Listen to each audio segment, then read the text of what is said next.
WCBI News at 10 starts now.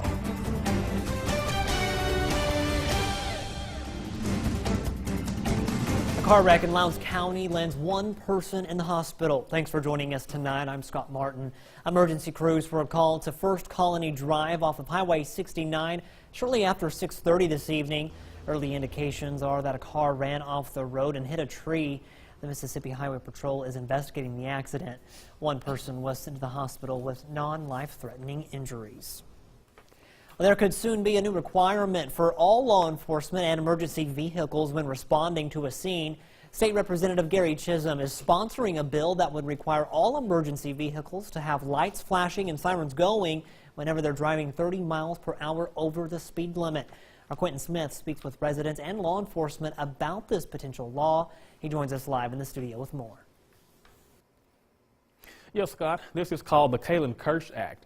Now, you may remember, it was back in May when Kirsch died in an accident after the car she was riding in collided with the Mississippi Highway Patrol SUV. Residents tell me if this law goes into effect, they believe it'll help ensure safety on the roadways. This could soon be the sight and sound coming from all emergency vehicles when they have to drive 30 miles per hour over the speed limit when responding to a call.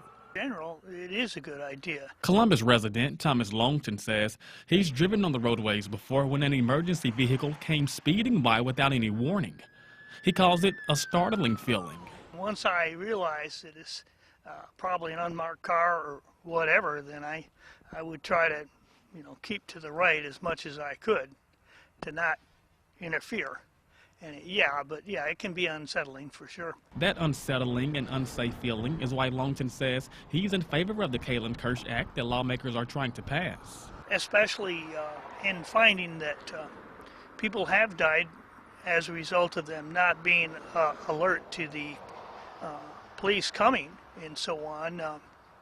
This would help avoid further tragedies. When we're trying to respond somewhere, you're not going to put other people at risk or danger by not having your lights on. I mean, that's something we face every day, so it's not going to change much with us. Archie Williams is the captain of the Lowndes County Narcotics Task Force and says this measure isn't anything new with his department. He says they always put on their lights and sirens when going over the speed limit. However, the captain does admit there are a few circumstances that require them to drive a few miles over the speed limit. Say a robbery in progress or a burglary in progress, that would be certain things like that would be the only way or reason that an officer may not have a siren activated or in sometimes lights activated, simply because you don't want the criminal to know you're coming. This potential law also applies to unmarked cars. However, Williams says he doesn't think this move will interfere with their work on the Narcotics Task Force. There's nothing wrong with having to do it. It's a safety issue, and it may have to change a little certain ways that our response is done, but I don't see a problem in it at all. Now, if passed, this law would go into effect July 1st. Scott? All right, thanks, Quentin. Well, the muddy water is finally becoming a little clearer for the future of the 2% restaurant tax. In a special called meeting today, both the Columbus Visitors Bureau and the city are making some headway by agreeing to the finances of where the money collected from the tax will go. Well, both have agreed $300,000 for Pope's Park enhancements, $50,000 for the new amphitheater, and $50,000 for 4 of our area festivals. The only problem the two see so far is deciding on when those payments will be made due to the differences of the start of the fiscal years for both the city and the CVB. We just want to get our payment schedule based on our budget. We've already created and crafted a budget for this year, and we would like for the payments to begin and to be in correlation with our budget. The CVB's fiscal year begins in October, while the city's starts in July. The CVB has planned another special meeting for next Tuesday, immediately following the city council meeting. Well, time now to get a first look at our forecast with Chief Meteorologist Keith Gibson. Hey there, Keith. Hey, Scott, a great looking moon out there in Vernon, Alabama, right there. Not full. It looks full, but it was full early this morning. Hopefully you saw that blood moon way in the wee hours of this morning. All right, temperatures right now into the 40s and low 50s. What a turnaround we've had in the last 24 hours. Mild breezes out there as well. Some spots gusting over 10 miles per hour, and we have a little band of clouds trying to approach our area right now, but still mainly clear. That front up to the northwest comes on in here tomorrow, will give us a chance for some showers, so we should wake up to overcast skies, and we'll have those rain chances all day long tomorrow, Scott. More in just a few minutes. We've been hearing a lot about the strain that the flu has been putting on hospitals, but that's not the only crisis facing medical centers. In many areas across the country, there aren't enough registered nurses. WCBI's Parker King visited EMCC's nursing program and an area hospital to see how they're working together and coping with the shortage. All the people that we have working for us are very qualified, they're very professional. But recently, there's been a high turnover rate of registered nurses. Hospitals like Winston Medical Center in Louisville say it's because nurses want the simple 8 to 5 shift. We have the need for nurses at various hours that people really don't want to work.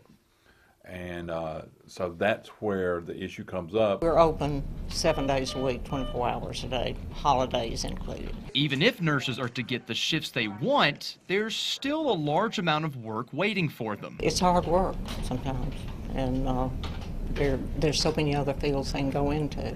They come to work at 6:30 in the morning, get their patient assignments, and work with the patients all day long. On the academic side, instructors can see why fewer nurses are staying in the field. You know, if you have 15 patients that you're trying to care for the very best that you can, and you just can't do it, you know, we have limitations. Communication between hospitals and nursing programs can help solve some of these issues. We have advisory committees that come out to our campus. They tell us that our graduates, what they lack in and what they excel in, and we take that in consideration whenever we're planning any type of curriculum or we're changing our curriculum. Those curriculum changes can provide students like Mandy Talent the skills she needs in a real-world hospital. All our teachers are very, very well trained here as they come in here and tell us how to take a blood pressure, come in here and show us exactly what we're looking for. Of course, students aren't walking into the profession blind. They're made aware of the stress it can bring. Another reason for the nurse shortage. They get tired, they get burned out, and they change careers because sometimes it's very strenuous and very stressful. It's stressful, you got to be on your toes at all times, but I think I can handle that, make sure that they know that what their problem is in my hands and I can take care of them the best I can. Once in the field, willing to put in the work every day, they might just be able to make a career out of nursing. So when I walk into like a hospital or something, I want them to feel like they're at home. It is hard work, but it's very satisfying seeing patients get better going home. They come here to do what they were trained to do and what they've always wanted to do their entire life, and that's take care of people. Another reason for this shortage is the number of students pursuing higher education on top of being a registered nurse. But the staff at Winston County Medical Center says their dedicated workforce will keep the hospital going.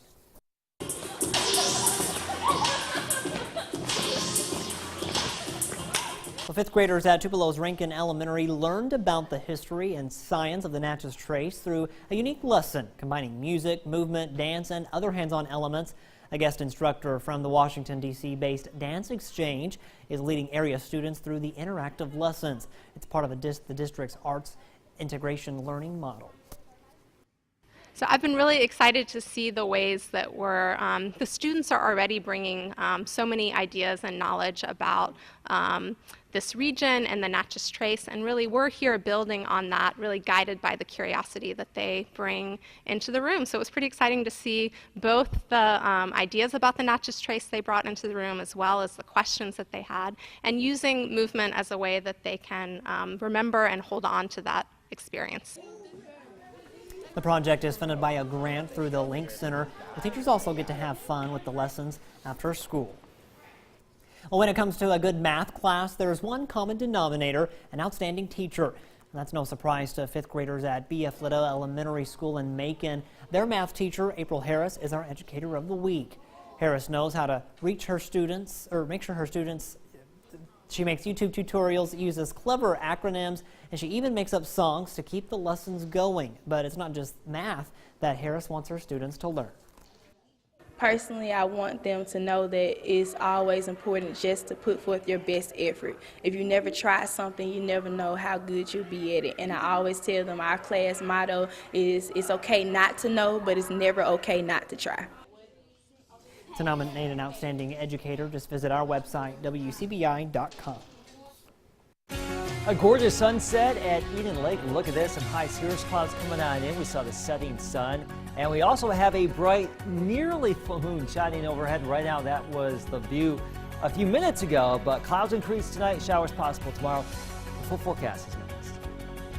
WCBI's Educator of the Week is brought to you by Food Giant, where your neighbors are the owners. Your first alert forecast with Chief Meteorologist Keith Gibson. Look at all this blue we had earlier today in Vernon, Alabama, our Alpha Insurance time lapse. And then, hey, we had some cirrus clouds come on in, upper level moisture, so we were dry down here at the surface.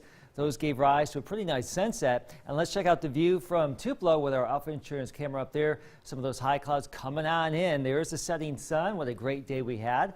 Upper 50s and low 60s here in our neck of the woods. Now, clouds fill in later tonight. We're mostly clear now, but when you wake up tomorrow morning for the commute, we will be overcast, I do suspect, and there may be an early shower around here, but rain chances really start to go up as we get into the late morning into the afternoon. Now, the volume of rain is going to be lacking, but there will be some showers out there as the front moves on through. Winds will be initially from the southwest, switching to the northwest as we go throughout the course of the day. I do want to say the rainfall potential for tomorrow, generally a quarter of an inch or less. Now, we have a big drought situation out there right now, so any drop is welcome. Don't get me wrong, but this is going to be a pretty minor event, I think. Now, we'll have another one late Saturday into Sunday, and that could give us a bigger dose of rain, maybe over an inch across the region. So that's our better of the two systems late Saturday night into Sunday. Moisture down here along the coast creeping ever so slowly back to the north. That will interact with that front right there. It doesn't look like there's a lot happening with it right now, and there isn't. But that moisture comes on in, the front comes on in as well, and we'll see a little band of some showers here across our region tomorrow, northeast Mississippi and parts of northern Alabama. That will move on through. We'll clear it out, and we'll see a lot of sunshine for Friday, and it will be cooler though. We're back into the 40s. Clouds start to come back in.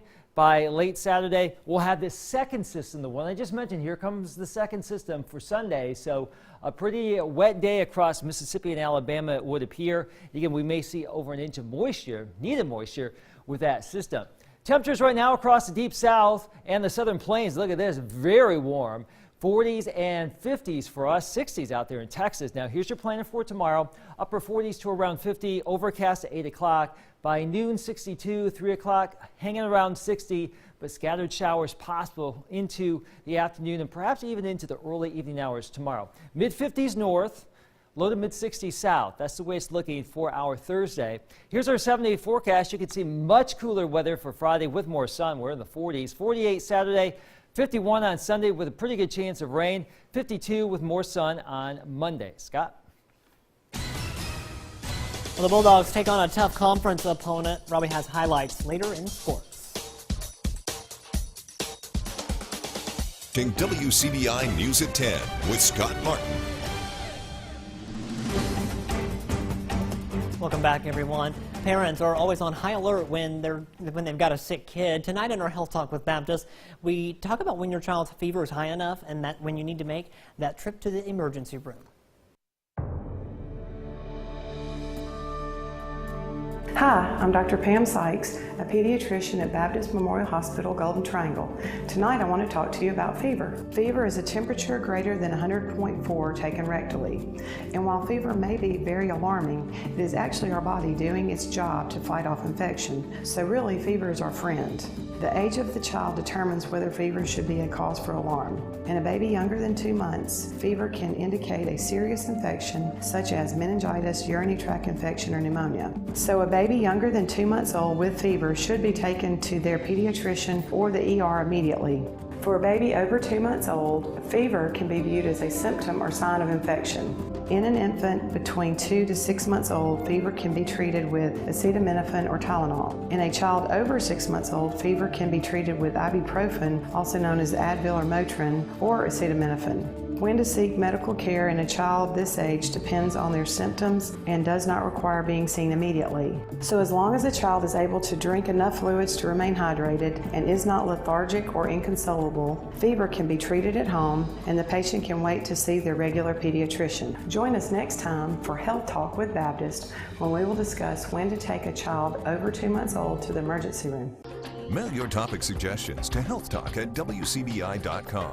Health Talk has been brought to you by Baptist Memorial Hospital Golden Triangle. Coming up, a crucial road game for Mississippi State this evening at South Carolina. Highlights of the Bulldogs facing the Gamecocks next in sports.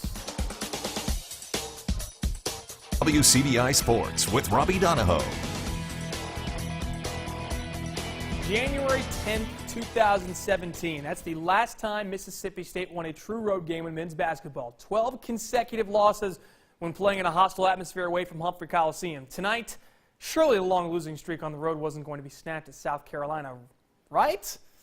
Ye of little faith. To Columbia, South Carolina we go. MSU on the road tonight facing the Gamecocks. Lamar Peters has settled in to that point guard role in the starting lineup, and he was the distributor right here to inside to Abdul Adu. Gets the basket plus the foul, 16 points, 9 rebounds for Adu.